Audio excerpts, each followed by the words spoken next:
PowerPoint, ¿con qué nombre está, doctora, este material? ¿Perdón? En el PowerPoint, o sea, dentro de los archivos que nos ha, lo que lo ha colgado, ¿con qué nombre está? Unidad 3,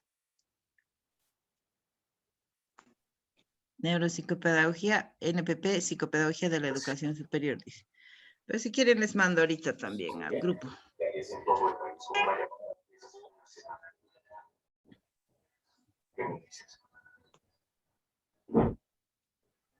Tal vez aún me queda que ocurrió. Listo, ya está en el WhatsApp. A veces es más fácil para algunos. El WhatsApp, ya tienen el material en el WhatsApp. Entonces vamos a continuar. Les decía que vamos a ver la dimensión cognitiva. Cuando hablamos de dimensión cognitiva, hablamos de los procesos mentales que se dan mientras nosotros aprendemos, ¿no? El aprendizaje, un ratito voy a silenciar. Ya.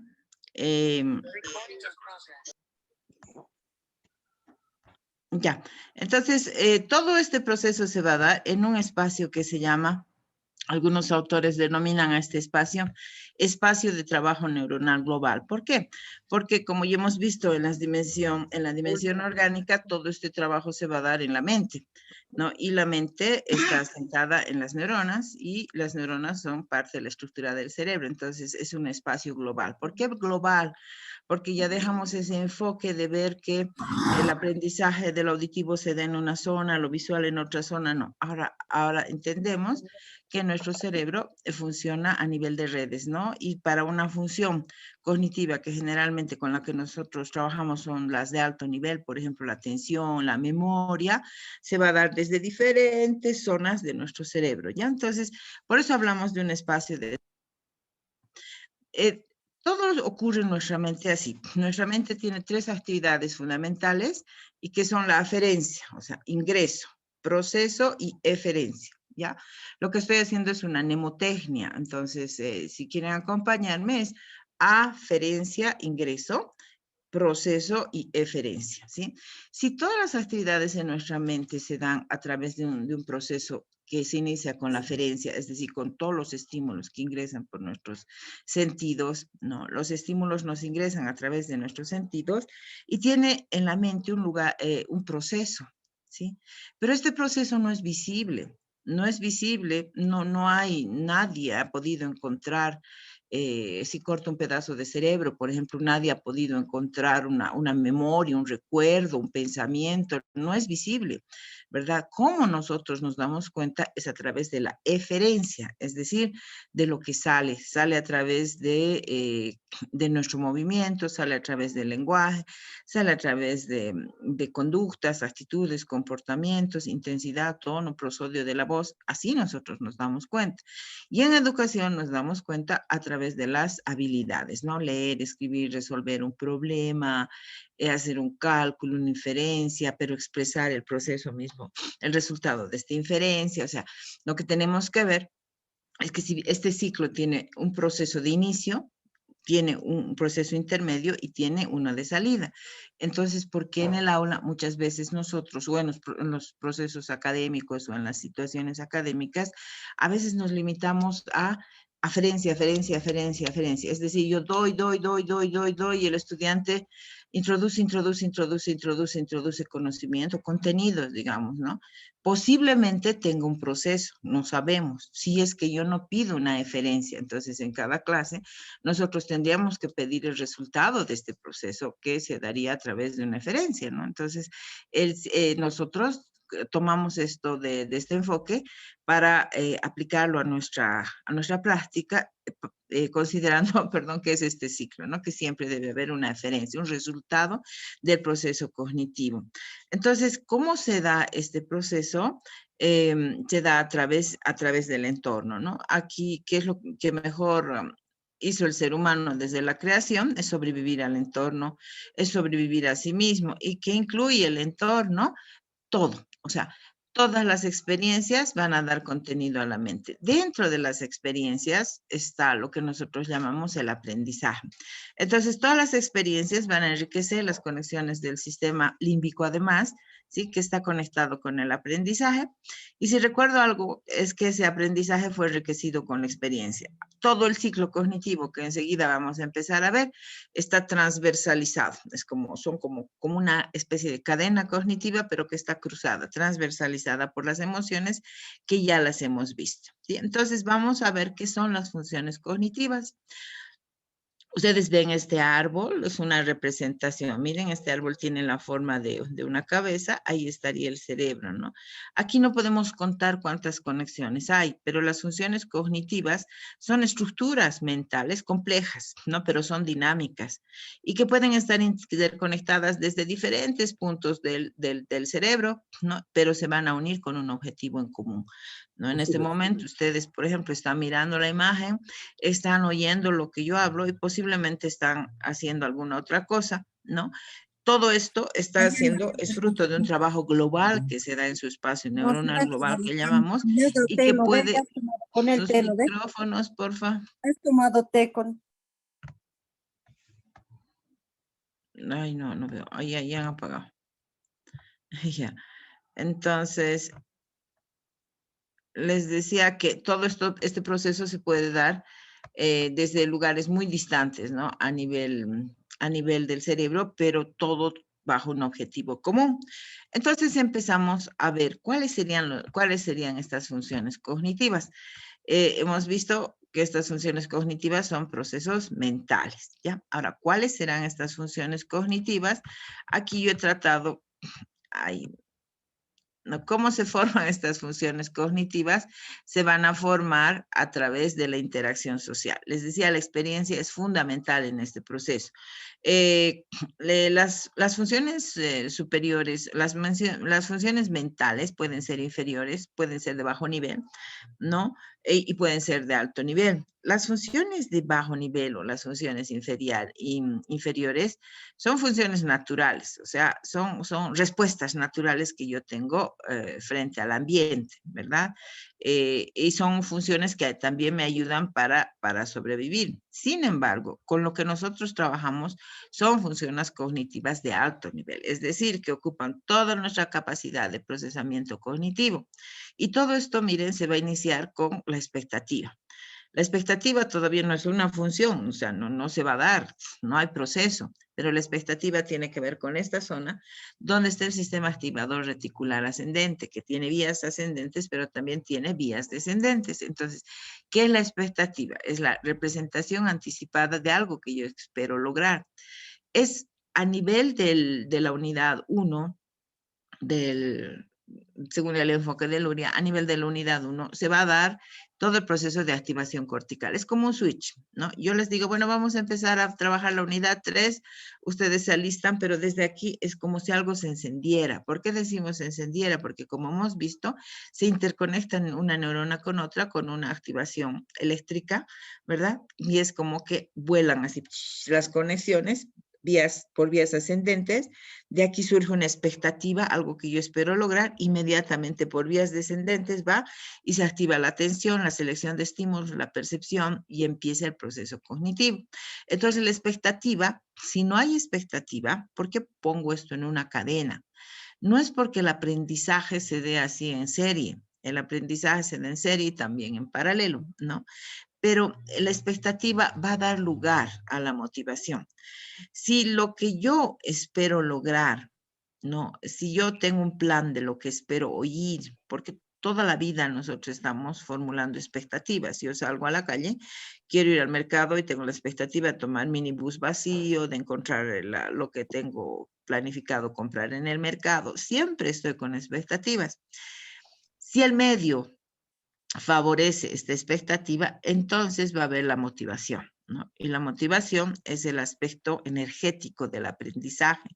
La motivación también es una transversal. La motivación da inicio, sostiene el aprendizaje y lo lleva a feliz término, porque yo puedo tener motivación, me alcanza para atender, para percibir, para memorizar, y de pronto se acaba y ya no llego al razonamiento, ni a la comprensión, ni a la respuesta cognitiva, y no doy solución al problema. Entonces, la motivación tiene que ser suficiente, ¿ya? Por eso decimos es el aspecto energético.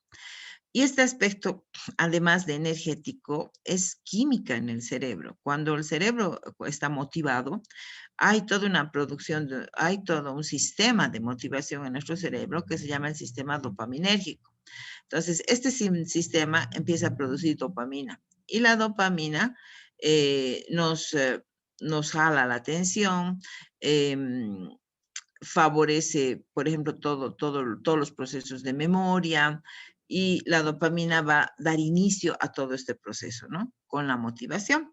Luego de que estoy motivado, miren, esto pasa en milésimas de segundo, empiezo a atender. Es decir, bajo este sistema atencional que tengo, que es de selección, de filtro, de elección competitiva de estímulos, esto me interesa, esto no me interesa, selecciono los estímulos que me interesan a través de la percepción. Estos estímulos que ingresan pueden ser nuevos, ¿no? Y si son nuevos, se van a ir a unir a conocimientos previos. Y si son ya contenidos conocidos, se van a enlazar igual a los conocimientos previos y va a trabajar mi memoria. La memoria es la materia prima del pensamiento. El pensamiento es la materia prima del aprendizaje. Voy a comprender, voy a razonar, ¿verdad? Voy a ser creativo y voy a solucionar este problema cognitivo, y este problema cognitivo va a salir a través de mi comportamiento, mis conductas, mis actitudes, las habilidades académicas o habilidades intelectuales que se ven, y se da fin a un proceso cognitivo. Inmediatamente se reinicia otro proceso cognitivo. Entonces, lo que ahora vamos a empezar a analizar es eslabón por eslabón de esta cadena cognitiva. No se olviden, por favor, que lo que ya hemos visto en la clase anterior es una transversal. Las emociones pueden iniciar el ciclo cognitivo, pueden mantener, pueden incrementar, pueden decrementar o finalmente pueden eliminar el proceso cognitivo.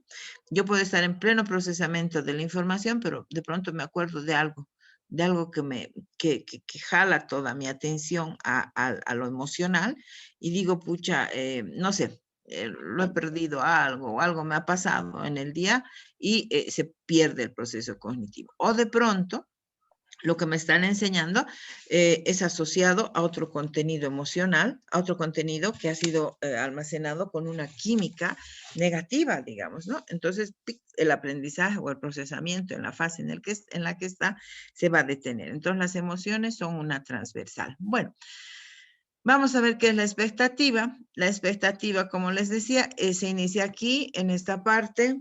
Ya esa imagen es la representación en la parte del tallo cerebral. Este es el SARA, es el sistema activador reticular ascendente. Inicia el aprendizaje, es responsable del aspecto energético, les decía, del comportamiento, y la expectativa es la representación anticipada de lo que yo espero lograr, ¿no? Una vez que se enciende mi switch, inmediatamente vienen las sinapsis hasta las zonas prefrontales, ¿no?, del cerebro, y que se encargan de generar el proceso cognitivo de la atención, ¿ya? La expectativa, ya les había adelantado, se encuentra muy relacionada con la motivación, y la motivación es química, ¿no? Es química. Si yo tengo expectativa y lo que yo espero recibir en una clase, por ejemplo, responde a mi significado, responde a lo que yo quiero, inmediatamente hay dopamina, ¿no? Entonces, estoy más atento.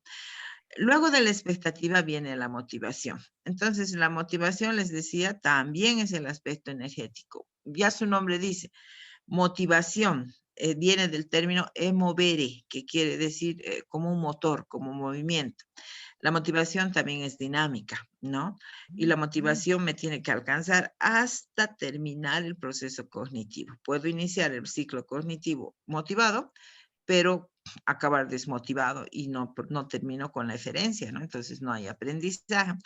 Entonces, un estudiante motivado responde desde su sistema interno de recompensas, ¿no? La motivación puede ser de dos tipos. Hay motivación interna y motivación externa. O sea, no todos los estudiantes están internamente motivados. El gran problema en las aulas ahora es la desmotivación, y el otro problema grande es la fatiga. Entonces tenemos dos grandes problemas que estamos enfrentando, ¿no?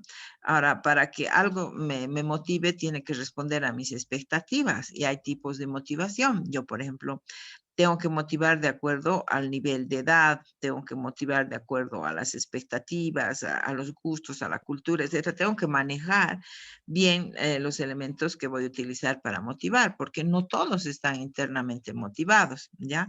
Aunque hay motivación externa también. La motivación interna es, como su nombre dice, interna. Los estudiantes vienen listos para aprender, están motivados, ¿no? Pero si no fuera así, desde el exterior yo puedo motivar, ¿no? Entonces, para motivar puedo utilizar el significado, puedo utilizar la novedad, el reto, todo eso vamos a ver en neurodidáctica en el módulo 6, ¿no? Entonces, el estudiante, ¿no?, que está motivado va a dar proceso al siguiente eslabón de aprendizaje y cuando yo estoy motivado, este tipo de aprendizaje es el que se codifica con mayor facilidad, se almacena con mayor facilidad y se recupera con facilidad, porque no se olviden, cuando hemos visto lo emocional, decíamos que si yo recupero un contenido, este viene con la misma química con la que ha sido almacenado. Entonces, si yo aprendo motivado un tema, por supuesto que cuando vengan otra vez sobre ese contenido, el mismo contenido, la misma química, ¿no? Entonces la motivación es fundamental. Ahora, no todo es motivación de la que conocemos, ¿no? Motivación es, si haces esto, yo te voy a dar esto, ¿no? Hay también la motivación del logro, la motivación al esfuerzo, la motivación al trabajo, al deber cumplido, que son motivaciones que tienen que crearse desde muy pequeños los niños, ¿no?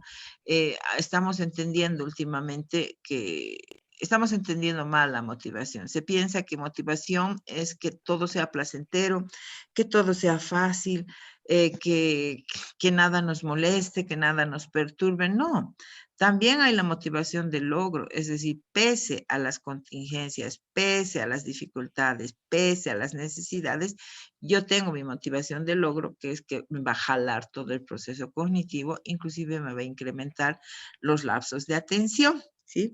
Una vez que ha habido expectativa, ha habido motivación, inmediatamente viene la atención. Y la atención es una función cortical superior, ¿no?, que es menor en nosotros, en los seres humanos, que la, yo digo, ¿no?, que la que tienen los animales. Por ejemplo, mi gato se puede bajar al jardín y estar 5 minutos así, pero sin pestañear, creo, sin parpadear, mirando al pajarito, ¿no? Y los leones y los animales pueden estar mucho más tiempo atentos, pero este tipo de motivación es, no sé, es intuitiva, es... nosotros, la diferencia es que nosotros sabemos que atendemos, ¿ya? Y podemos gestionar nuestra atención.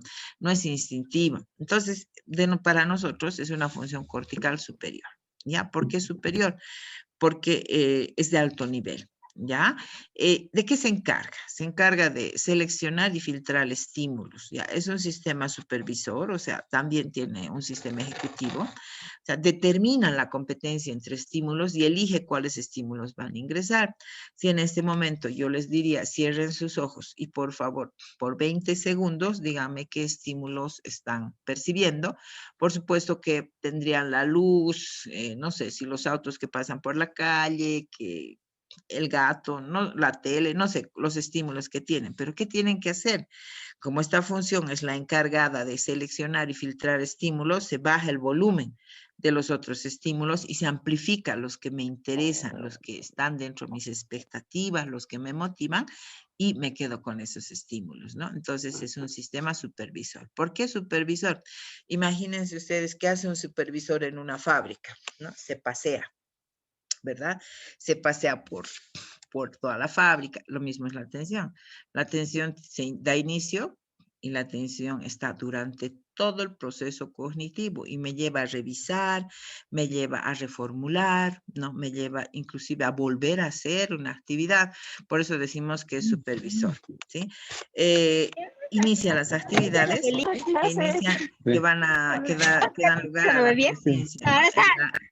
Sus micrófonos, por favor. Ahora, nos vemos ahorita. Tal vez mañana. Chao, mamita. Chao. Quiero verle otra vez al fábrico. Ya va. Un poco le-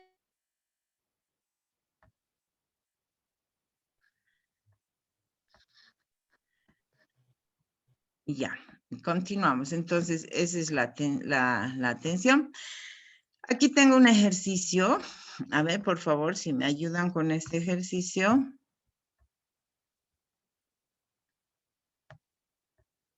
Ay, me pasó muy rápido. A ver, les doy 20 segundos para ver y después me pueden decir cuántos tipos de imágenes han visto. ¿Listo?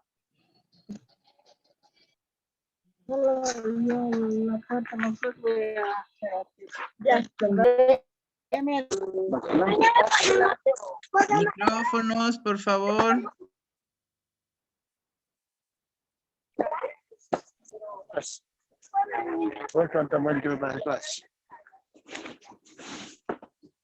Ya. A ver, ¿qué han visto? ¿Cuántos movimientos han visto?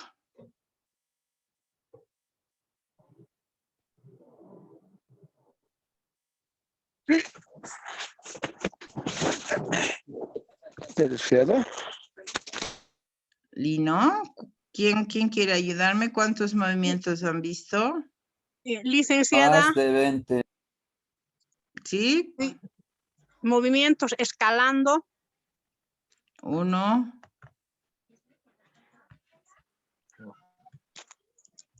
¿Qué más? gimnasia, Béisbol, Ya. también, Golf. Golf. golf, Racket. Racket, Lanzamiento. lanzamiento. Pesas. levantamiento de pesas, fútbol, Levantamiento de de pesos. pesas, Esquí. movimiento de esquiar, pesas, Gimnasia. gimnasia, haciendo ejercicios, Ajá. barcos de Patinaje. vela, con espadita. Espadas. Esgrima. Esgrima. esgrima. Súper. Entonces, esa es la atención, ¿no? Entonces, ahora que han experimentado la atención, podemos decir que trabaja como un mecanismo endógeno de alerta. O sea, hay atenciones que me sirven para sobrevivir. O sea, yo no planifico lo que voy a atender, pero sin embargo salgo de mi casa, inmediatamente empiezo a ponerme alerta. Alerta al auto, alerta a los perros, alerta a que viene mi trufi, etcétera, ¿verdad? Es endógeno, eso me mantiene, pero no es una atención ejecutiva de alto nivel como la que necesitamos para los procesos de aprendizaje, pero esta atención que hace que yo focalice, ¿no? Selectivamente la conciencia. ¿Qué hace la atención? Regula la entrada de información, filtra y desecha, ¿no? O sea, elimina la competencia entre estímulos y los que no nos interesan, les baja el volumen, ¿no? Los que sí nos interesan los amplifica y inmediatamente activa las zonas cerebrales para temporizar las respuestas apropiadas. Inmediatamente luego de la atención viene la percepción, la memoria y todo el proceso cognitivo. ¿Cuántos tipos de atención tenemos? Vamos a ver. Tenemos atención focalizada y atención periférica, ¿ya? Tenemos la atención periférica es esa atención implícita, que yo salgo y, por ejemplo, voy a estar atento de que por las periferias de lo que yo veo, o sea, porque estoy enfocado así, pero hay un campo, una visión periférica, de esa no soy plenamente consciente, pero me ayuda a orientarme en el espacio. ¿Sí? Me ayuda a movilizarme, me dan datos que van pasando, pero no es totalmente consciente, pero hay una atención focalizada. Yo quiero alzar el lápiz, digamos, ¿no? Pero para alzar el lápiz tengo que hacer cálculos de espacio, dirección, enfoque, etcétera, ¿no? Entonces, tenemos esta orientación, esta atención, pues nos va a dar, por ejemplo, orientación endógena hacia afuera, endógena hacia adentro, exógena hacia afuera. Todos los seres humanos tenemos que desarrollar la capacidad de mantener la atención, pero también la capacidad de desengancharnos de lo que estamos haciendo, ¿no? Eso tiene que ver con la flexibilidad cognitiva. Por ejemplo, si estamos ahorita en clases, inmediatamente alguien me trae un refresquito, entonces me desengancho de clases y agarro el refresco, me desengancho del refresco y me engancho en clases. Lo que no sucede cuando hay trastornos psiquiátricos, por ejemplo, en una esquizofrenia o cuando hay trastornos neurológicos, en una parálisis cerebral, una discapacidad intelectual grave, las personas no pueden desengancharse de lo que estaban haciendo. Entonces, por ejemplo, tenemos un test que les hacemos copiar unos puntitos y ellos pueden seguir haciendo puntitos en toda la hoja, o sea, no pueden desengancharse. Otro ejemplo clásico es que hasta los 6 años los niños no son capaces de desengancharse a voluntad automática o a voluntad de un estímulo. A partir de los 7 años sí, ya pueden desengancharse de un estímulo a otro, ¿no? Entonces, ¿qué quiere decir eso? Que no pueden cambiar de actividad con facilidad, pero esto madurativamente también se va logrando. ¿Qué tipos de atención tenemos, no? La teoría de la atención es bastante larga, yo le he tratado de simplificar porque tiene que entrar todas las funciones en una sola sesión. Entonces tenemos atención selectiva, como su nombre dice, selectiva, ¿verdad? Tenemos atención sostenida, ¿no? La capacidad de mantenernos en una sola actividad. Tenemos atención dividida, lo que ustedes están haciendo, están mirando y están oyendo, ¿verdad? Y tenemos atención múltiple, de la que vamos a hablar. No hay atención múltiple a 2 actividades de alto nivel, pero vamos a ir viendo, ¿ya? Este es un ejercicio de atención selectiva. ¿Qué es la atención selectiva? En la atención selectiva, ¿no? ¿De qué depende? Depende, como su nombre indica, es selectiva, seleccionar, ¿ya? Los datos que yo considero relevantes. Entonces, ¿de qué depende? De la supresión de datos no relevantes y amplificación de los relevantes, pero de forma consciente. Si, por ejemplo, les digo, aquí tenemos 3 personajes. Tenemos Francisco, tenemos Carlos y tenemos Leticia, ¿sí? ¿Me pueden decir cuál de los 3 tiene rayas en la parte inferior de su ropa? Leticia. Leticia. Leticia, muy bien. Entonces, atención selectiva. ¿Qué hemos hecho? ¿No? Teníamos un objetivo en mente. Hemos hecho una búsqueda visual rápida, un rastreo, y me he enfocado en la parte inferior, ropa, parte inferior, y me he ido solamente a la parte inferior, ¿verdad? Ya no he tomado detalle en la parte superior. Ese es un ejemplo de atención selectiva. Otro ejemplo, por ejemplo, les digo aquí, en esta partecita, ¿cuántas As pueden encontrar? 2. 2, ¿verdad? Pero si les diría,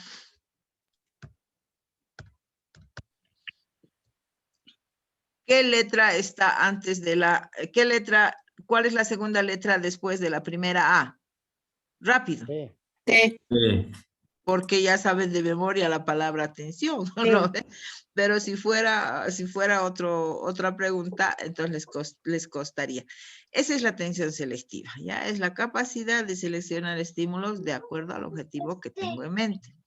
Luego tenemos otro tipo de atención, que es la atención sostenida. Con esta sí tenemos dificultades. Y dicen los científicos que esta atención sostenida tiene un límite, ¿no? Nosotros no podemos atender, miren, en el jardín de infantes, los lapsos de atención sostenida son de 5 a 8 minutos, sostenida, ¿sí? ¿Ya? Esto no quiere decir que 8 minutos va a durar la clase, no. Cada 8 minutos yo tengo que cambiar de actividad. Cada 8 minutos tengo que dar un ejemplo, hacer que se muevan, etc. ¿Cuánto nosotros podemos atender? Dice en la universidad de 15 a 18 minutos, ¿no? Perdón, disculpen. A los 18 minutos yo tengo que hacerles un juego, una dinámica, hablarles, contarles un ejemplo, una experiencia. Tengo que romper ese ciclo porque se supone que mi atención sostenida ya ha bajado. ¿Y esto por qué? Porque en nuestro cerebro nosotros tenemos actividad eléctrica, ¿sí? Y la actividad en nuestro cerebro se consume energía. Se consume hasta 60 watts de energía. O sea, cuando estoy trabajando con esa actividad, con esa energía que se consume, podría encender un foco de 60 watts, dice. ¿no? Ahora, no dicen por cuánto tiempo, pero podría encender. Y como nuestro cerebro no produce su propia energía, entonces es muy difícil para nosotros mantenernos en atención sostenida por más de 20 minutos. Ojo, si estoy altamente motivado, puedo reiniciar el proceso cognitivo. Por eso se aconsejan siempre que respiremos, que cambiemos de postura, etcétera, para reiniciar estos procesos cognitivos. ¿Qué es la atención sostenida? Es la capacidad que la función atencional posee de permanecer en una sola tarea por tiempo determinado. ¿Sí? Ay, pero he puesto un ejemplito aquí y me...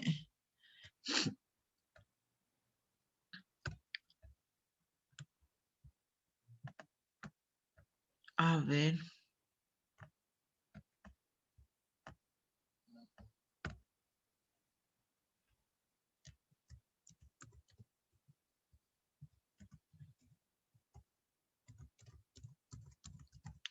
Ya, por favor, ¿pueden sumar?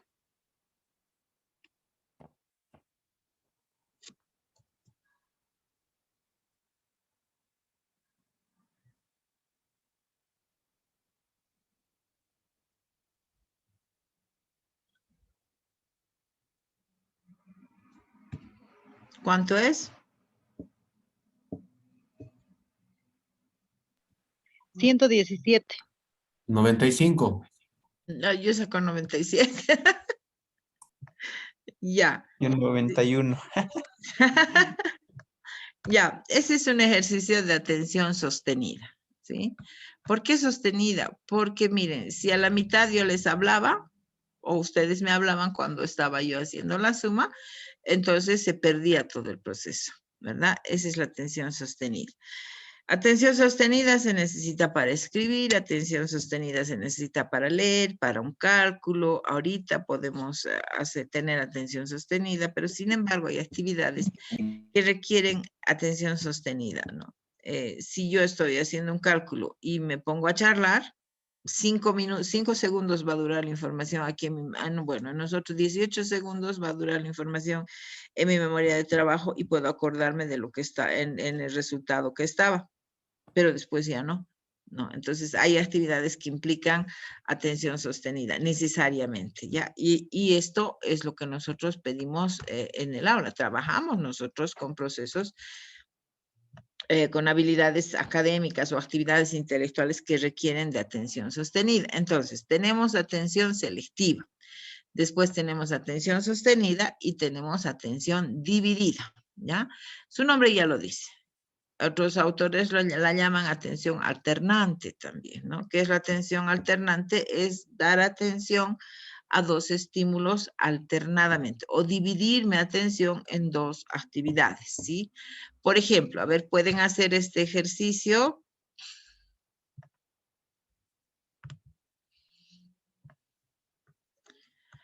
A ver, ¿quién se anima? Debajo del 8, ¿qué viene?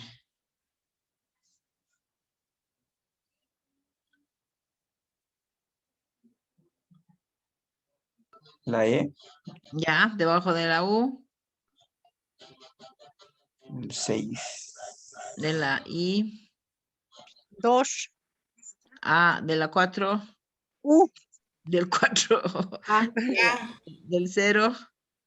4. 5. Del 6. U.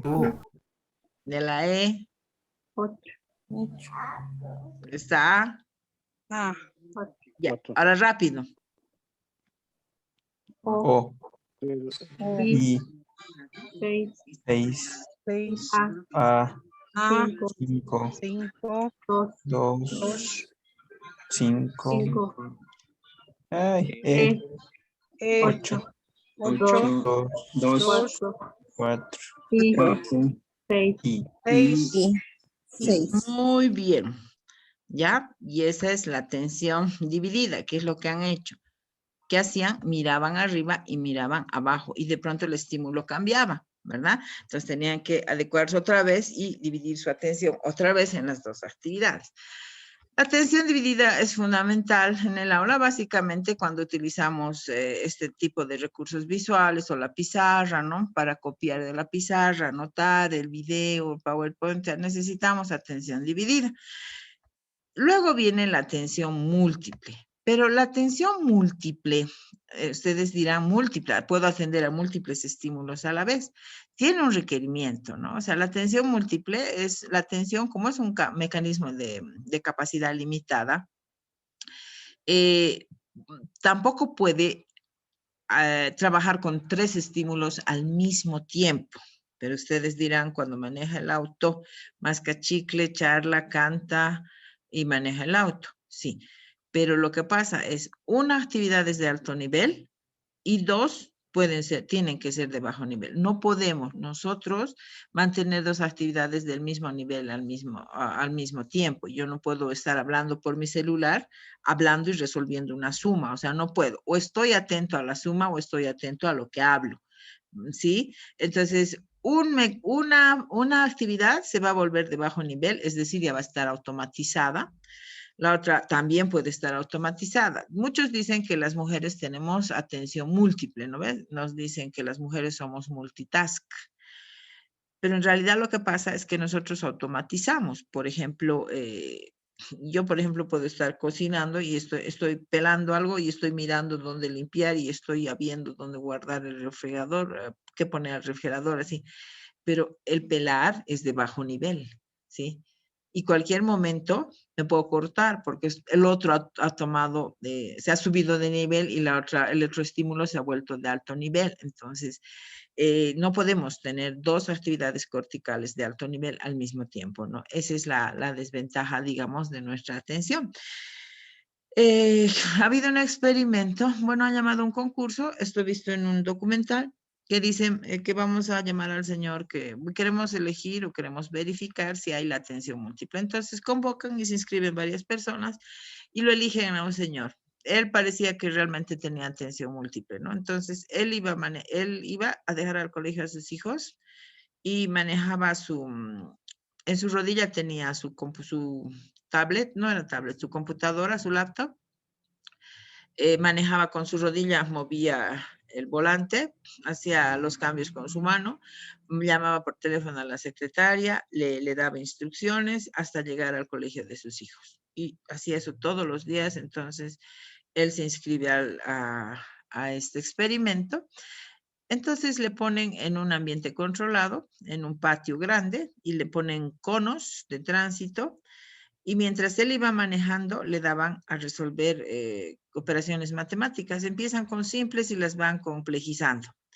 Y sucede que cuando él respondía, estaba haciendo el cálculo mental, un cono caía, otro cono caía, otro cono caía, ¿no? Termina el experimento y él sale muy decepcionado, ¿no? Y dice, yo pensé que tenía atención múltiple, pero ¿qué era lo que había pasado? Que él tenía automatizada toda la ruta de dejarles a sus hijos al colegio, tenía automatizado el teléfono, todo estaba automatizado. Entonces, de alto nivel, básicamente era hablar por teléfono, dar las instrucciones, pero mientras tanto estaba con la laptop, manejaba con la rodilla el volante, pero era un camino que se conocía de memoria. Entonces, lo que pasa es que nosotros no podemos tener varias actividades de alto nivel al mismo tiempo, ¿no? Otro ejemplo clásico es, por ejemplo, cuando nosotros enseñamos la lectoescritura, cuando estamos haciendo el trazo de la A es de alto nivel, ¿verdad?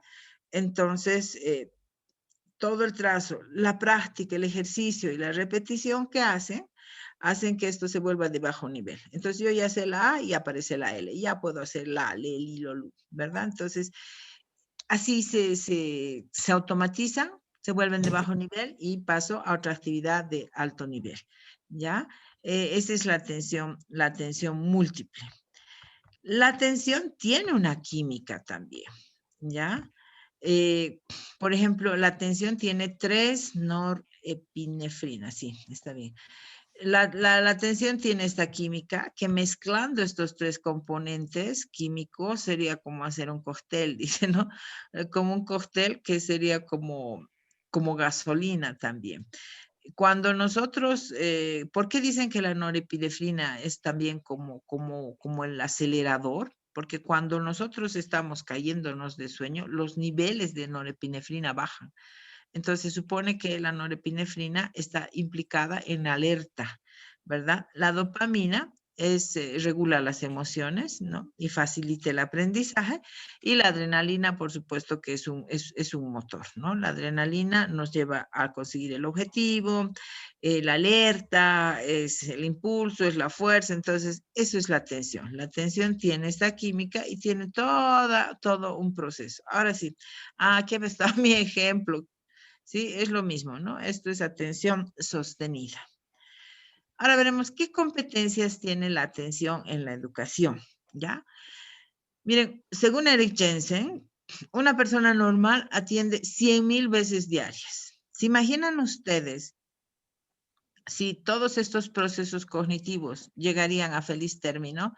Pucha, seríamos brillantes, almacenaríamos tomos de información. Lo que sucede es que la mayor parte de lo que atendemos es de bajo nivel. Está automatizado y nos garantiza la sobrevivencia, ¿no? Porque depende de que estemos atentos, el sobrevivir.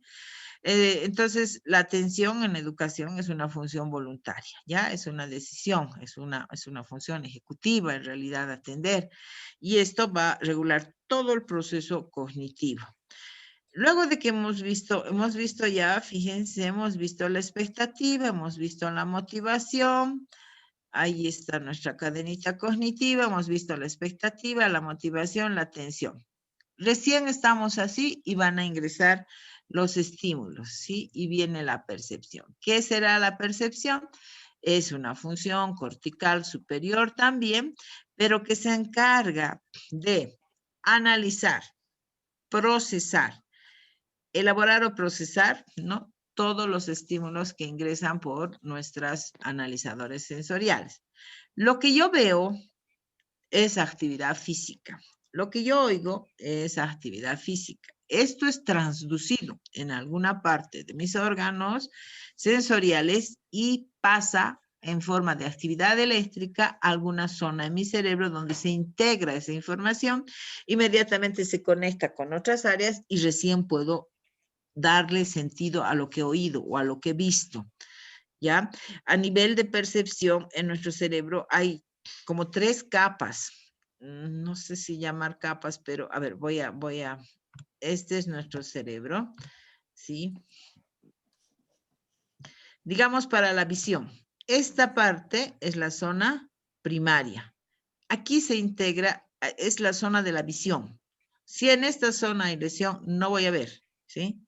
Aquí simplemente veo contraste de luz y sombras y veo, pero no sé lo que veo. En esta zona secundaria, ¿sí? Se va a analizar la información. Características esenciales de lo que yo estoy viendo. Estoy viendo una botella de plástico larga, la botella es gordita, está llena, vean, características esenciales, ¿no? Aquí en esta zona, esta es la zona terciaria. Aquí ya se ha integrado con la información del espacio porque todo lo que veo ocupa un espacio. Zona parietal tiene un nombre, ¿verdad? La parte semántica. Y en esta zona de integración temporo-parieto-occipital, que es lo que va a pasar, se va a dar recién el nombre.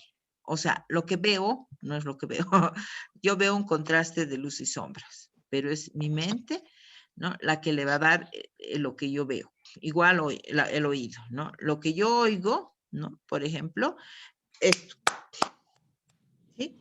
Ondas de avance y retroceso que van a dar la frecuencia, la intensidad, va a entrar a mi oído externo, a mi oído medio, y en el oído interno van a entrar estas ondas de avance y retroceso a la cóclea, y en la cóclea hay unos pelitos que absorben esta actividad física, la transforman, la transducen en actividad eléctrica, pasa a los pares craneales y llega aquí a la zona temporal.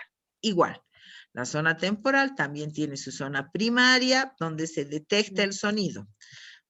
la zona secundaria donde se discrimina el sonido. No es esto, no es el otro, es esto, no se compara.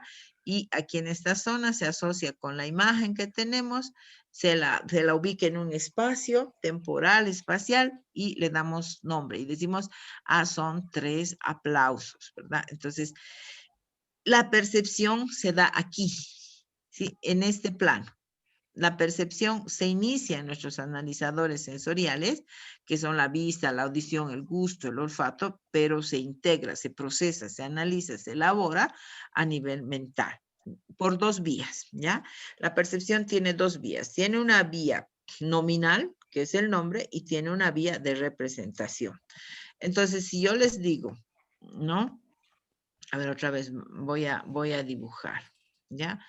Si les digo, aquí está mi hemisferio izquierdo, aquí está, ay, van a disculpar de chueco, ¿ya? A ver, ¿qué significa? ¿Quién me puede leer esto? Y me dice, ¿qué significa? ¿Qué dice ahí? Neco. Ya, ¿qué es neco?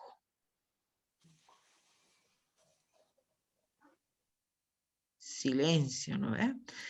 Esta parte, vean, el hemisferio izquierdo, ¿qué ha hecho? Ha leído. Porque puede codificar y decodificar, N-E-K-O, neco. Pero esta parte, la del otro hemisferio del derecho, es la representación visual, ¿sí? Entonces, si ustedes, a ver.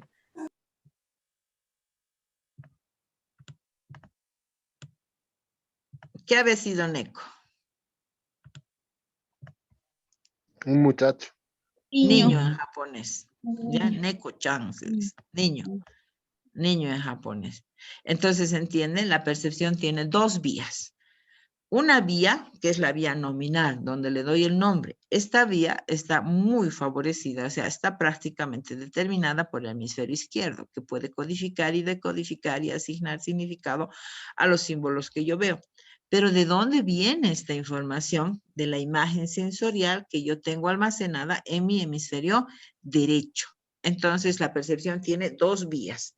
Una vía de ingreso, ¿sí? Que es la vía nominal, pero que tiene que ser representada por el contenido que yo tenga a través de las imágenes sensoriales, que pueden ser icónicas, pueden ser auditivas, ecoicas, ¿no ve? Auditivas, pueden ser táctiles, pero tengo que tener esto, ¿sí? Esta parte me va a dar la representación. Esto me va a dar el nombre, ¿ya? ¿Se entiende esta parte? Esa es la percepción. Entonces, la percepción es más que ver, más que oír, ¿no? Es el análisis, la elaboración, el procesamiento de los estímulos que ingresan por mis sentidos. Hay 2 vías para llegar a la mente. Una es la vía nominal, que tiene que ver con los códigos, ¿no? Y la otra es la vía sensorial. ¿Cómo se da este proceso? La corteza, o sea, los analizadores reciben la actividad física, la corteza somatosensorial, que es esta parte, recibe impulsos de los órganos receptores y se cruzan así recibo la información derecha, ¿ya? Perdón, cruzada. En los procesos de la percepción son estos. Primero es la entrada, que lo que les decía, la energía física, ¿no? A nivel visual, ondas de avance y a nivel visual, contraste de luz y sombra. A nivel auditivo, ondas de avance y retroceso. A nivel de gusto y olfato son moléculas. Toda esa actividad física. Entran por nuestros sentidos y se da este proceso que se llama transducción. No es traducción, transducción. ¿Qué es este proceso? Se convierte la energía física en energía nerviosa, ¿sí? El proceso perceptual mismo se denomina actividad intercurrente, donde se da la elaboración, la interpretación misma de lo que yo estoy viendo. Pero sin embargo, este proceso recién se completa con la salida, que es la respuesta final. Entonces yo digo, no sé, les digo, ¿de qué color es esto? ¿Sí? Lo que ustedes están viendo es un contraste de luz y sombras, entra toda la información como ya les había explicado, se cruza ahí en la retina, ¿no? Entra por el quiasma óptico, llega hasta las zonas primarias que ven, secundarias ya analizan sus características principales, dicen es rectangular, tiene cámara, alguna característica esencial, pasa a las zonas terciarias y ya tiene un nombre, ¿verdad? Entonces, ese es el proceso de la percepción, pero tanta información que nos entra, ¿cómo se va a integrar? Entonces, la percepción tiene dos subprocesos, análisis y síntesis. Todo es percibido así. Unos somos más analíticos, otros somos más sintéticos, predomina eso, ¿no? Pero se dan siempre los dos procesos. ¿Qué es el análisis? Identifica las características o atributos, ¿no? De cualquier evento, mensaje, contingencia, objeto. Y la síntesis, ¿no? Que es la integración de todas esas características esenciales. ¿Sí? Entonces, esos son los dos subprocesos. Por supuesto que el análisis tiene mucho más que ver con las competencias del hemisferio izquierdo y la síntesis con las competencias del hemisferio derecho. ¿Qué está mal en esta imagen?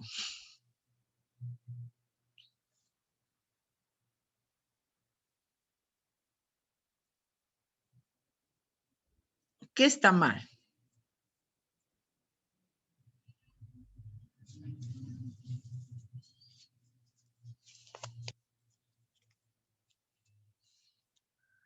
¿Nada? La montaña. No. La sombra. Exacto, la sombra, ¿sí? Lo que han hecho ustedes es un proceso de análisis. ¿Cómo ha llegado a decir la sombra? A ver, explíqueme por pasos. ¿Qué es lo primero que ha hecho? He hecho relación de todas las imágenes y me ha parecido que la sombra no va con, ¿no? Con las imágenes. Entonces ha llegado... Mm, Ya. mm. O sea, primero ha hecho un análisis, ¿verdad? Ha verificado las Sí, características. todas las imágenes, sí. De todas las imágenes he visto y me ha parecido lo más resaltante las sombras. Ajá. Y finalmente ha hecho una síntesis, ¿verdad? Y ha dicho, Exacto, no, sí. algo hay aquí. Así percibimos. Todo tiene este proceso. Por supuesto que hay una diversidad. Unos trabajamos mucho más, con más facilidad en el análisis y otros con mayor facilidad en la síntesis, ¿no? Yo, por ejemplo, hasta el día de hoy, no sé cuántas veces he dado esta clase, no encuentro la sombra, de qué sombra me hablarán, porque yo soy muy global, soy muy holística, ¿no? Entonces, pero igual manejamos las dos, ¿ya? ¿Qué tipos de percepción tenemos? Esto ya lo sabemos, tenemos la percepción visual, la percepción auditiva y la percepción kinestésica. Ahí en la kinestésica se van a incluir toda la táctil, la percepción táctil y el gusto y el olfato. De 0 a 2 años, nosotros lo que más domina, la percepción que más se desarrolla es gusto, olfato y tacto. Pero a partir de los 2 años ya lo visual al año y medio ya está acabado, lo auditivo a los 8 meses ya está acabado y empezamos a priorizar esos dos tipos de percepción, ¿no? Entonces, ¿cuál es la primera percepción que se desarrolla? Es la percepción del tacto. El bebé, por ejemplo, al nacer, ¿qué es lo que lo calma? O sea, ponerle a la carita, ¿verdad? O calentarlo, o rascarlo, o moverle, ¿no? Entonces, y gradualmente vamos desarrollando todas las percepciones. La percepción visual es la que más espacio ocupa en nuestro cerebro. 3/4 de las zonas sensoriales están asignados a la visión. Y no es en vano porque la visión es el sentido integrador de la información. Por ejemplo, si yo hago así, ¿ustedes qué hacen? ¿Qué es lo primero que hacen?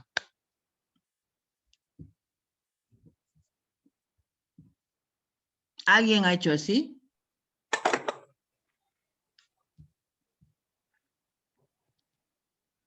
No, o sea, cuando yo hago un estímulo sonoro, nadie me pone su oído. Todos miran al estímulo. Y eso me muestra que la visión es el sentido integrador de todas las percepciones. Y eso me lleva a comprender qué terrible debe ser una discapacidad visual, por ejemplo, ¿verdad? Entonces, esos son los tipos de percepción, visual, auditiva y kinestésica. ¿Qué ven ahí?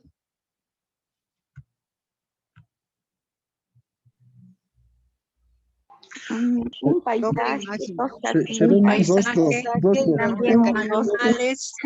Un paisaje con representación de un rostro De un rostro. De un ser humano.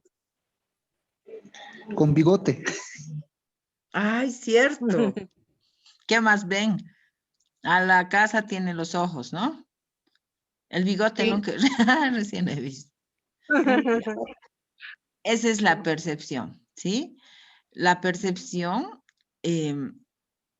una vez que nosotros le hayamos sentido a la información, o sea, a lo que estamos percibiendo, todo tiene, o sea, todo tiene que tener significado.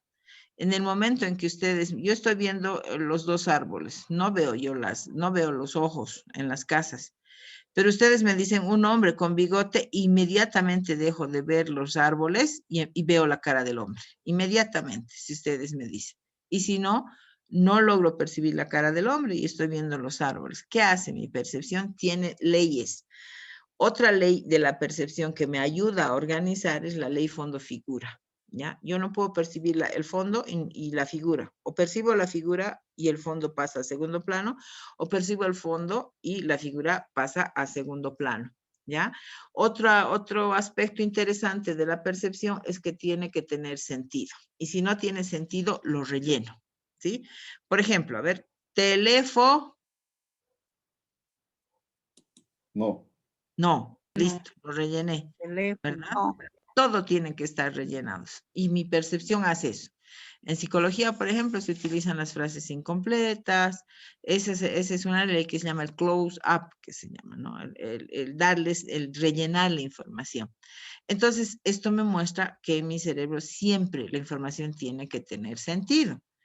¿Por qué analizamos esto? Les decía, para mejorar nuestras intervenciones. Entonces, si yo doy un contenido sin sentido, ¿verdad? Si no utilizo ejemplos, si les doy esta clase así de forma súper teórica y no experimentan, ¿no? A pesar de la virtualidad que es medio difícil, si no se experimenta, entonces no tiene sentido.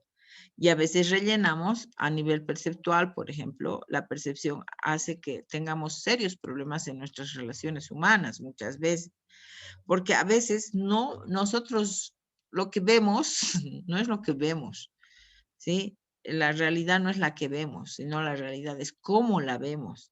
Y cómo la vemos con nuestro contenido mental. Y esto nos trae a veces muchas dificultades. Yo puedo salir en la mañana y ver pues el día negro, pero otra persona sale y ve el sol, ¿verdad? Pero eso depende del contenido mental. Entonces las percepciones no siempre son exactas, ¿verdad? Entonces en psicología, por ejemplo, esto se maneja mucho. ¿Ya? Y la mayor parte, por ejemplo, antes se pensaba que las dificultades de aprendizaje eran netamente perceptuales a nivel de integración de la forma, de distorsión de la forma. Hoy en día no. Hoy en día se sabe que para hablar de dificultades hay muchos más indicadores, ¿no? Pero esa es la percepción, ¿ya? La percepción es una función cortical superior que se encarga de este análisis de los estímulos, pero no solo de analizar, sino de analizar, sintetizar y darle significado a los estímulos. Entonces, esa es la percepción. Tiene dos vías, tiene una vía nominal y tiene una vía básicamente sensorial, que puede ser icónica, ecoica, puede ser táctil, pero si no trabajan las dos vías, yo no voy a entender el mundo que veo, ¿sí? Bueno, pasamos de la percepción al otro eslabón. Ya hemos visto expectativa, hemos visto motivación, después, ¿qué más?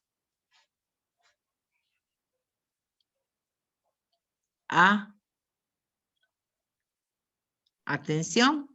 Después hemos visto percepción. Y ahora vamos a ver Percepción. memoria, ¿ya? Entonces seguimos con nuestra cadena cognitiva representando este eslabón, este proceso mental que se da cuando aprendemos y viene la memoria. A ver, les doy 30 segundos para memorizar la mayor cantidad de detalles. Y voy a llamar al azar a quienes estén.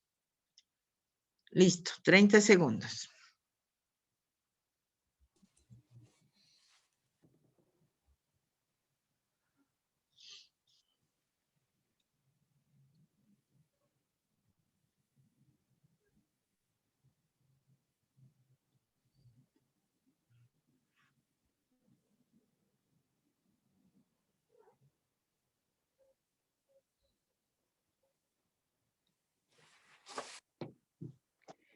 Listos.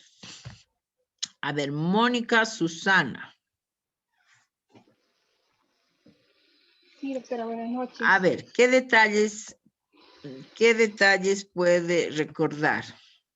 2 orillas de lana, hay una señora tejiendo un botincito, un gatito, un sillón, una mecedora, una chimenea, un cuadro. En la chimenea hay unos, bueno, no sé, unas figuritas. ¿Qué más? El piso, la habitación de todo. Ya, ya. ¿Cómo ha logrado recordar eso? Porque estuve mirando. Desde que usted empezó a mostrar la imagen, me llamó la atención y estaba pensando en qué nos iba a preguntar. Y Ya. empecé ¿Y a mirar cómo ha ordenado? el orden. Primero fui por el gato, porque es el animal con el cual siempre me llama la atención. Luego los ovillitos, luego la dama que estaba tejiendo. Ay, me olvidé de los lentes también, ¿no? Y luego, lo último que vi fue el cuadro, por ejemplo, que no me llamó la atención. Ya, gracias. Está súper. Entonces, esa es la memoria, ¿ya? Miren, si nosotros trabajaríamos mejor nuestra memoria, no tendríamos, podríamos aprender más. Dice que tenemos una capacidad para almacenar 300,000 tomos de libros si nuestra información fuera almacenada. Si viéramos por unidades, vean, aquí en la chimenea yo podría tener 20 detalles, pero es que vemos por elementos aislados, ¿no? La señora tiene lentes, moño, cuello, vestido, o sea, todo. No, aquí son unidades y en las unidades tengo que introducir elementos. ¿Qué es la memoria? La memoria igual es una función cortical superior, pero es multidimensional, ¿ya? La memoria, yo creo que es la base de la plasticidad cerebral, ¿no? El cerebro es un órgano vivo diseñado por la evolución básicamente para funcionar como un sistema de memoria. O sea, el cerebro ¿qué hace? Registra, adquiere, aprende, almacena, evoca y recupera. ¿Y qué hace? Utiliza la experiencia para dotarse de una base de conocimiento, dice, para afrontar una situación. O sea, la memoria que tenemos es fruto de la evolución, es un fenómeno biológico. Es el factor subyacente y facilitador de todas las formas de plasticidad cerebral. ¿Y qué es la plasticidad cerebral? La capacidad de adaptarse, de sobrevivir, de modificarse, de aprender, ¿ya? Entonces, la memoria, igual, no podemos nosotros así cortáramos el cerebro en 100,000 pedacitos, no hay un lugar donde está la memoria, o sea, no puedo tocar. Es más un constructo psicológico, ¿verdad? Nadie va a ver la memoria en físico. Hay un científico, Lashley, ¿no? Lashley, sí. No sé si han oído Lashley. Ha hecho estudios sobre la memoria toda su vida. Y él hablaba mucho de los engramas, de la huella anémica, y al final de sus días él dice, no existe funciones en el cerebro, pero no es tanto así, sino que no podemos encontrar la memoria en la estructura, sino la memoria es una función, está en la función. La memoria no existe a nivel fisiológico, ¿ya? No podemos tocar, pero sí existe a nivel funcional. Pero ¿qué encontramos? Lo que encontramos, dice, es un correlato fisiológico en el cerebro. O sea, analizamos la conducta y vemos su correlato, pero un lugar específico, una área de la memoria no hay, ¿ya? ¿Qué pasa? Las neuronas se modulan con las experiencias y la fuerza de los estímulos y la estructura de sus conexiones sinápticas. Todo esto es plasticidad neuronal, ¿no? Entonces, donde dice Eric Kandel dice que las memorias se almacenan en las sinapsis, o sea, las memorias estarían en cada neurona. No sé, en mis épocas, hace años de años, había... las novelas eran por radio, ¿no ve? Entonces, a las 7 de la mañana en la Panamericana daba una novela que se llamaba Las Manos Malditas. Y Las Manos Malditas eran de 2 hermanas gemelas, una buena, una mala. Y muere la mala. Y para salvarle a la buena, que había quedado sin manos, le ponen las manos de la mala. Entonces, la buena, con las manos de la mala, iba y mataba, ¿sí? O sea, esto quiere decir que los órganos también tienen memoria. Hay un señor al que le hacen trasplante del corazón. Él nunca había visto el mar. Y de pronto, después de la cirugía de corazón, este señor tenía una loca necesidad de ir al mar, al mar, al mar, al mar, al mar. Entonces su esposa va y empieza a investigar y dice de quién era el corazón. Era de un marinero que había muerto en un accidente. Y así hay un montón de casos, ¿no? Entonces, no se puede decir la memoria está en tal lugar o en cual lugar. Se dice que la memoria está en cada célula que nosotros tenemos. Por eso hablamos de memoria visual, memoria auditiva, memoria kinestésica, memoria muscular, ¿verdad? Entonces, la memoria es multidimensional. ¿Por qué decimos que es multidimensional? Ahorita ustedes me están siguiendo y yo estoy pudiendo hablar gracias a la memoria de trabajo, que me mantiene en el presente, me trae la información, la mantiene aquí estable, ¿no? Por un factor de neuroestabilidad que se llama, la mantiene aquí en mi mente y me ayuda a hablar, ¿no? A elaborar un relato y empezar a contarles, ¿sí? Esa es la memoria de trabajo, está en el presente. ¿De dónde me trae los contenidos? Del pasado. Pero estos contenidos me pueden ayudar a hacer proyecciones. Yo a veces a mis alumnos les digo, ¿no? O sea, la memoria es multidimensional. ¿Por qué? Porque nos lleva al pasado, nos lleva al futuro, nos lleva al pasado, nos mantiene en el futuro. ¿Para qué? Para arruinarnos, ¿no? Muchas veces el tiempo presente. Estamos siempre en el pasado o estamos en el futuro y dejamos de disfrutar en la vida de nuestro momento presente, ¿verdad? Esto, siendo una reflexión, me muestra cómo es la memoria. Es multidimensional. ¿Por qué? Porque va al pasado, va al futuro y está en el presente. Si no fuera la memoria, ¿podría haber aprendizaje? ¿Qué opinan? ¿Podría haber aprendizaje sin memoria?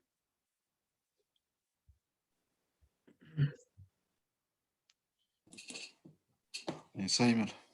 No creo. No creo, No doctora. creo. Podría haber. No, gracias, no puede. ¿Por qué?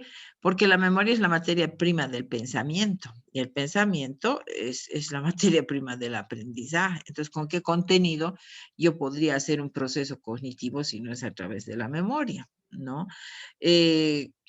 Entonces, este sistema cognitivo tiene 3 momentos. El primer momento es codificar, almacenar, retener y recuperar. ¿Cómo es codificar? Codificar es darle significados a signos sí, atribuir un simbolismo a cualquier signo que yo veo y eso es una codificación, ¿sí? Por repetición, si es repetido lo suficientemente y además tiene una codificación personal y tiene significado, pasa a mi almacén de largo plazo y se almacena. Mucho de los contenidos duran 72 horas y después se pierden. Por eso es que todo tiene que tener significado, ¿ya?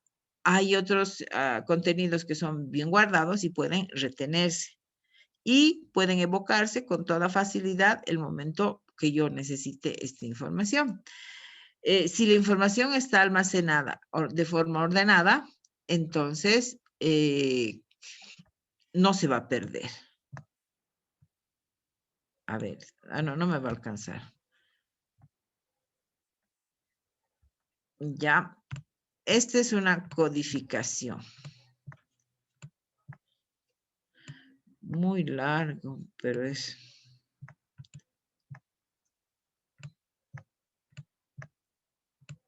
Ya, vamos a simplificar. ¿Qué dice ahí?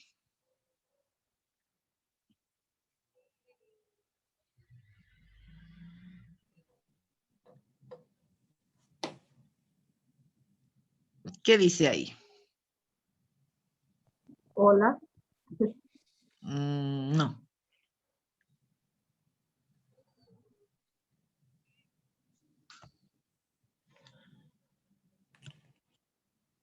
Ay, no. Este lápiz a veces sirve, a veces no sirve. Ya bueno. Hay 2 As. ¿Cuáles son las As?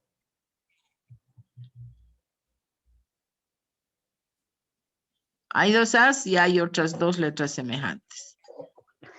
Las rayitas de arriba. A ver, ¿cuáles serán las As? La primera y la tercera. La primera y la cuarta. No, la segunda y la cuarta son As. Sí. ¿Qué dice ahí? Y la...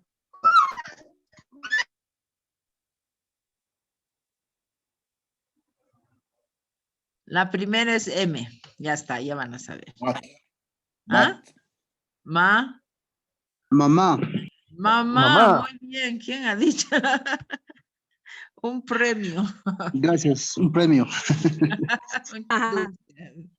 Sí, 10 mamá. puntitos. Vean, esto, ¿qué ha pasado? Hemos hecho una codificación. ¿Sí? Estos signos, ¿no? Cuando les he ido mostrando, les he dicho qué significa, se han vuelto símbolo. Inmediatamente han asociado, les he ido dando pistas y ustedes han logrado escribir.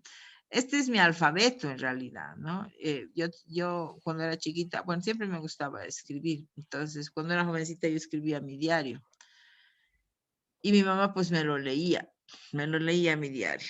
Entonces, y encima me reñía después de lo que leía, ¿no? Entonces me he inventado mi alfabeto. Y era tan experta en hacer mi alfabeto que escribía hojas de hojas, pues. Y mi mamá todavía me decía, ahora escribe en rayas, me decía.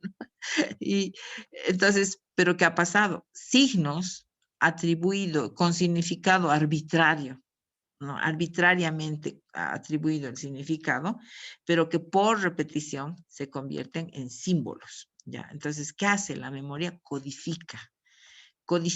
O sea, lo que ustedes están leyendo son símbolos, sistema cognitivo, o sea, ¿por qué estos cuatro palitos tienen que sonar, ¿verdad? Porque son símbolos, ¿ya? Y tienen un significado que es arbitrariamente asignado, pero que por repetición, por significado, ¿no? Y por codificación se van a almacenar.